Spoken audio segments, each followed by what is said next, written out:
Deus chama Gideão. E Gideão tem uma resposta a Deus em Juízes capítulo 6, verso 15, que pode nos ensinar o que não fazer quando Deus nos chama. Gideão diz para Deus assim: Ai, Senhor meu, com que livrarei a Israel? Eis que a minha família é a mais pobre em Manassés e eu o menor na casa de meu pai. Quando Deus chama Gideão, Gideão olha para a sua pequenez, ele olha para a sua condição e se acha inferior, ele se acha o menor da sua casa. É muito interessante que, se olharmos os chamados de alguns homens de Deus, vamos perceber que eles olham sempre para si mesmos. Moisés, quando Deus o chama em Êxodo capítulo 3, percebemos que Moisés diz: eu não sei falar bem. Jeremias diz: eu não passo de uma criança. E Deus, para liberá-los ao chamado, tem que lidar com o senso de inferioridade que esses homens têm. Um se acha o menor, o outro acha que não sabe falar bem, o outro se acha criança demais para viver o chamado de Deus. Eu tenho visto ao longo da minha caminhada muita gente olhando para si mesmo, tendo um senso muito forte de inferioridade. Tenho visto chamados não acontecendo porque as pessoas estão olhando para si mesmas, estão vendo quanto inferiores são. O senso de inferioridade nos leva muitas vezes a nos desvalorizarmos. Desvalorizamos o jeito que falamos, desvalorizamos a nossa condição, a nossa capacidade. Agora, quando Deus nos chama, Deus nos capacita. Quando Deus nos chama, sabemos que Ele está nos autorizando a fazer algo. Ele não quer que você olhe para você debaixo de um senso de inferioridade.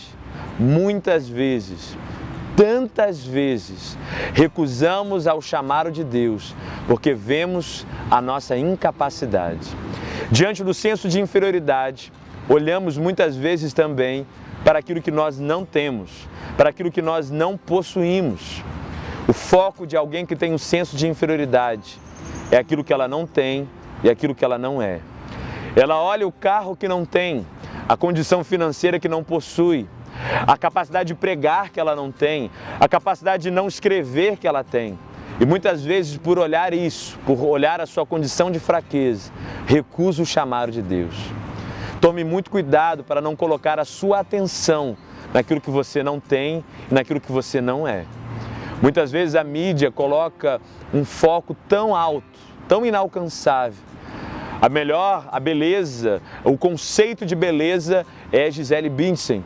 O conceito de beleza muitas vezes é o Brad Pitt.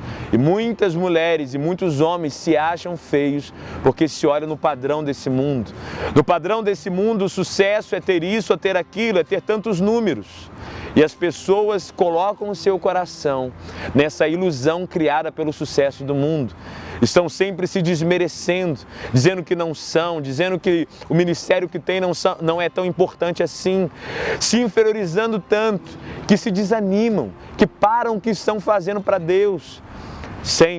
Sempre que o diabo muitas vezes quer nos dar uma condição de inferioridade, ele nos leva a desvalorizar aquilo que somos e aquilo que temos. Debaixo da desvalorização, muitas vezes começamos a desobedecer aquilo que Deus tem nos falado. É começando pelo processo de desvalorização que a desobediência pode começar a acontecer. É desvalorizando a nossa prática, o nosso ministério, que podemos começar a abandonar o nosso ministério. Cuidado com isso. Quando o Senhor Jesus ele estava para multiplicar pães e peixes, um discípulo de Jesus disse: olha, mestre, nós temos 5 pães e 2 peixinhos. Mas o que é isso para tantas pessoas? Aí os discípulos viraram para Jesus, o discípulo virou para Jesus e falou assim: olha, o que são esses 5 pães e 2 peixinhos para tanta gente? Despede a multidão. Olha o que aquele discípulo fez. Ele mandou Jesus, despede a multidão. Mas ele fez isso porque ele desvalorizava o que tinha. Ele tinha 5 pães e 2 peixinhos, mas falou para Jesus despedir a multidão porque ele desvalorizou o que tinha. Se você desvalorizar o que tem, Você vai despedir a multidão que Deus chamou para a tua vida. Se você desvalorizar o que você tem, você vai despedir o que Deus te mandou para atrair. Deus mandou os discípulos alimentarem as multidões, mas muitas vezes nós despedimos o que Deus nos chamou a atrair, porque nós desvalorizamos o que temos. O que você tem nas mãos? Talvez você tenha uma voz, talvez você tenha uma arte, talvez você tenha um recurso. Não desvalorize o que você tem.